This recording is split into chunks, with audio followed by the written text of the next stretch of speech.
Have you ever wondered what the end of the world might look like, according to one of the most famous religious texts of all time? Welcome to a deep dive into the Book of Revelations, the closing book of the New Testament in the Christian Bible. This is a book that has both fascinated and perplexed believers and scholars alike for centuries. It's a book that draws us into a world of visions and prophecies, a world that is both terrifying and hopeful. Its cryptic language, vivid imagery, and prophetic nature have made it a topic of intense study and endless interpretations. The Book of Revelations, also known as the Apocalypse, is unique. While the Bible is filled with wisdom, stories, and teachings, Revelation stands apart for its apocalyptic content. It's not about the past or present, but about the future, a future that is often depicted as a time of cataclysmic events. Written by John, a man exiled on the island of Patmos, the Book of Revelations is filled with visions of the end times. John's visions include the final judgment, the rise of the Antichrist, the final battle between good and evil, and the establishment of a new heaven and a new earth. Each vision is more intense than the last, filled with symbolism and allegory. The Book of Revelations is not just about doom and gloom. It carries a message of hope, of ultimate victory of good over evil, and the promise of a new world. It's a book that, despite its terrifying imagery, ends on a note of hope and renewal. But what do these visions mean? How are they interpreted by scholars and believers?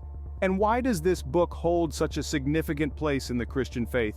These are the questions we'll explore as we delve deeper into the mysteries of the Book of Revelations. So, whether you're a believer, a scholar, or just someone fascinated by the mysteries of ancient texts, there's something in the Book of Revelations for you.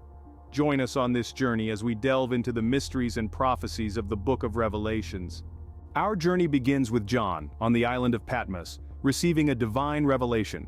Picture John, a man exiled to this rocky terrain, far from the comforts of civilization. Yet it is here, in this solitude and vulnerability, where he receives an extraordinary vision. This vision isn't just any hallucination or dream, it is a divine revelation, a message from the heavens, delivered by none other than Jesus Christ himself. John's encounter with the divine is powerful and transformative, a spiritual experience that transcends the ordinary. It is a direct communion with the divine, a moment of absolute clarity where the veil between the physical and spiritual realms becomes thin. The setting of this revelation is as symbolic as the message it carries. Patmos, a remote island, becomes a metaphor for spiritual isolation, a place where man is stripped of worldly distractions and can truly commune with the divine. It is in this isolation where John receives his revelation, a testament to the power of solitude in spiritual growth and understanding. Now let's delve deeper into the content of this revelation. Christ appears to John in a vision, radiant and powerful, with a voice like rushing waters. He delivers a potent message, not just for John, but for the 7 churches of Asia. These messages serve both as commendation and rebuke, an evaluation of their spiritual state. Christ praises their perseverance, yet warns against complacency and deviation from the true faith. Each church receives a unique message reflecting their distinct circumstances and challenges. These messages to the 7 churches aren't just historical artifacts, they resonate with timeless wisdom, serving as a spiritual compass for believers across ages. They echo the universal themes of faith, perseverance, repentance, and the pursuit of truth. They remind us that faith is a journey, not a destination. It requires constant vigilance, introspection, and the courage to confront our shortcomings. This revelation sets the stage for the rest of the book, filled with prophetic visions and messages.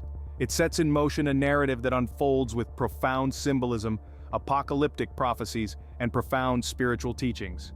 What unfolds next in the Book of Revelations is the opening of the 7 seals. This is a pivotal moment in the narrative where the future of mankind hangs in the balance. The first seal, when opened, reveals a white horse. Its rider is given a bow and a crown, and he rides out as a conqueror bent on conquest. This figure is often interpreted as symbolizing conquest or victory, representing the spreading influence of the Christian faith, or alternatively, the rise of a powerful and potentially tyrannical leader. The second seal unveils a fiery red horse. Its rider is granted the power to take peace from the earth and to make people kill each other. This horseman is typically seen as a representation of war and conflict, a stark contrast to the victorious nature of the first seal. The opening of the third seal presents a black horse, and its rider holds a pair of scales in his hand. The scales are a symbol of commerce and trade, but in this context, they indicate scarcity and economic strife. The black horse and its rider are often associated with famine, The fourth seal reveals a pale horse, its rider named Death, and Hades follows close behind him. They are given power over a fourth of the earth to kill by sword, famine, plague, and by the wild beasts of the earth. This grim representation is a stark reminder of the mortality of mankind and the inevitability of death. With the fifth seal, we depart from the horsemen. Instead, the souls of those who had been slain for the word of God and for the testimony they had borne are revealed. They cry out for justice, and each is given a white robe and told to rest a bit longer until their number is complete. The sixth seal prompts a series of cataclysmic events. There's a great earthquake, the sun turns black, the moon becomes like blood, and the stars fall from the sky. This dramatic shift in celestial phenomena symbolizes the upheaval and chaos of the end times. Finally, the seventh seal is opened. There's silence in heaven for about half an hour, a moment of eerie calm before the storm, signifying the anticipation of the impending final judgments. These seven seals, each with its unique symbol and meaning, serve as the catalysts for the unfolding apocalyptic events in John's Revelation. They represent the divine judgments and the tribulations that humanity must face. From conquest to war, from famine to death, from the cry for justice to the cosmic upheaval, and finally, the anticipatory silence, each seal contributes to the narrative of the end times. The opening of the seals signals the beginning of the end times as foreseen in John's Revelation. This is not just a tale of impending doom, but also a story of faith, resilience, and the ultimate triumph of good over evil. It's a narrative that continues to captivate and intrigue us, offering insights into the human condition and our place in the cosmos. After the seals come the sounding of the seven trumpets. The seven trumpets, they're more than mere instruments, they're harbingers of doom and change, each echoing with a different calamity, a plague, a disaster. The book of Revelations describes them in vivid detail, painting a picture of a world on the brink of absolute chaos. The first trumpet hails the onset of a storm. Hail and fire mingled with blood rain down upon the earth, scorching a third of the earth, trees, and all green grass. A storm like none other, a herald of things to come, setting the stage for the catastrophes that follow. The second trumpet sounds, and a mountain ablaze plummets into the sea. The sea turns to blood, a third of sea creatures die, and a third of the ships are destroyed. The once calming rhythm of the sea is replaced with a symphony of destruction, an echo of the second trumpet's call. With the third trumpet's call, a star named Wormwood falls from the heavens, poisoning a third of the rivers and springs. The waters turn bitter, and many people perish from the poisoned waters. It's a celestial disaster, a catastrophe from the cosmos that taints the life-giving waters of the earth. The fourth trumpet's sound brings darkness. A third of the sun, moon, and stars are struck, their light dimmed, their radiance stolen. The day loses its light for a third of its time, and the night is plunged into deeper darkness. It's a celestial eclipse that shrouds the world in shadow. But the first four trumpets are just the beginning. An angel, often referred to as an eagle, flies through the mid-heaven, crying out a warning of the three woes to come with the sounding of the remaining three trumpets. The fifth trumpet ushers in the first woe, releasing a horde of demonic locusts from the bottomless pit. They're not here to devour the vegetation but to torment those who do not have the seal of God on their foreheads, inflicting pain but not death. The sixth trumpet, the second woe, releases four bound angels at the Euphrates River. They lead an army of 200 million horsemen who slay a third of mankind. It's a battle of an unimaginable scale, a war that shakes the very foundations of the earth. The seventh and final trumpet doesn't bring a disaster but an announcement. The kingdom of the world has become the kingdom of our Lord and of his Christ, and he will reign forever and ever. It's a proclamation of victory, a promise of a new beginning after all the devastation. With each trumpet sound, the apocalyptic events intensify, leading up to the final judgments. The seven trumpets, as told by the book of Revelations, are a series of cataclysms that usher in the end of days.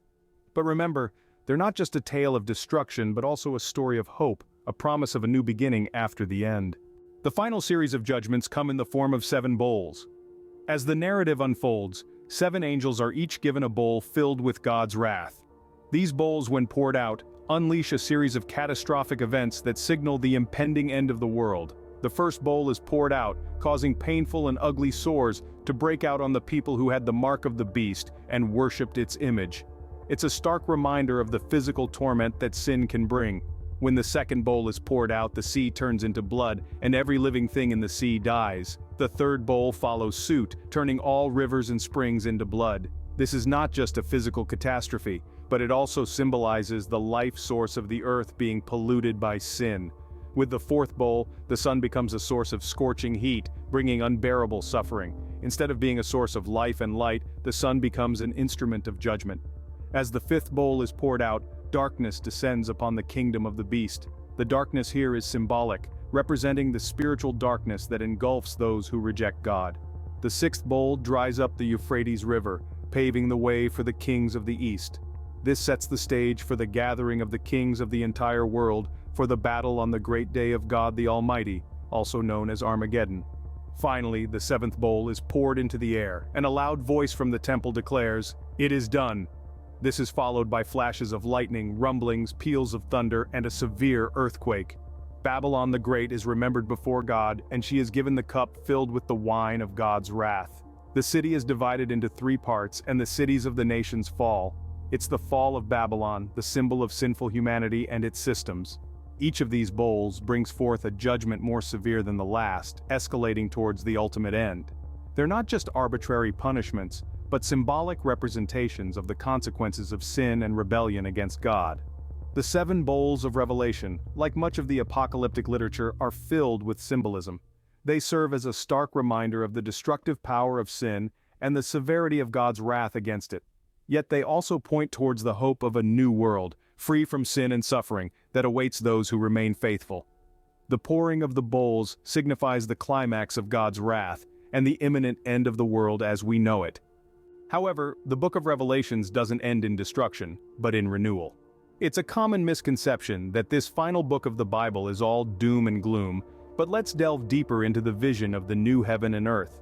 This vision is a fascinating one, presenting us with the idea of an entirely new universe, a new existence, where the old world with its suffering and pain has passed away. Imagine a fresh start, a clean slate, where everything is made new.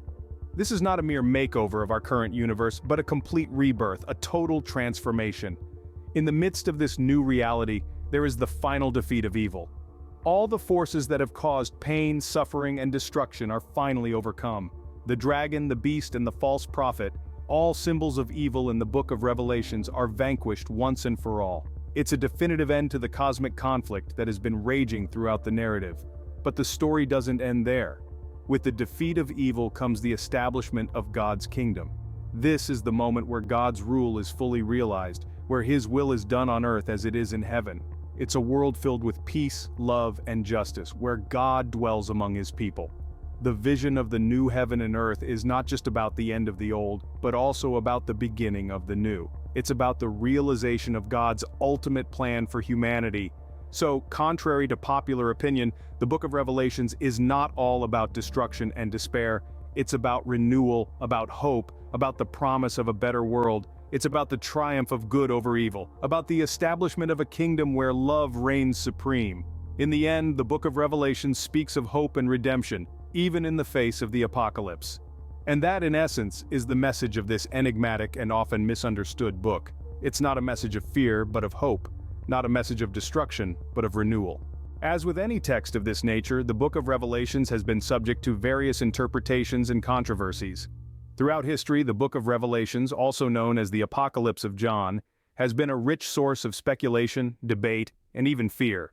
Its vivid imagery and cryptic language have fueled countless theories and interpretations, some of which have led to controversy and disagreement. One of the most common interpretations of the book of Revelations is a literal one. This perspective views the text as a prophetic account of the end times, with the symbols and events described as actual future occurrences. The seven seals, the seven trumpets, the seven bowls, all are seen as concrete events that will unfold in a dramatic, cataclysmic conclusion to history as we know it. However, this literal approach has been criticized for its lack of historical and cultural context. Critics argue that the book of Revelations was written in a specific time and place, with its symbols and imagery reflecting the concerns and struggles of the early Christian community. Another interpretation is the symbolic or metaphorical perspective. This view sees the book of Revelations as a spiritual text, filled with symbolic representations of spiritual truths. The battles and catastrophes are seen not as literal events, but as metaphors for the ongoing spiritual struggle between good and evil, between faith and despair. Yet this symbolic approach has also sparked controversy. Some argue that it downplays the urgency and importance of the Book of Revelations, turning it into a mere allegory rather than a prophetic warning.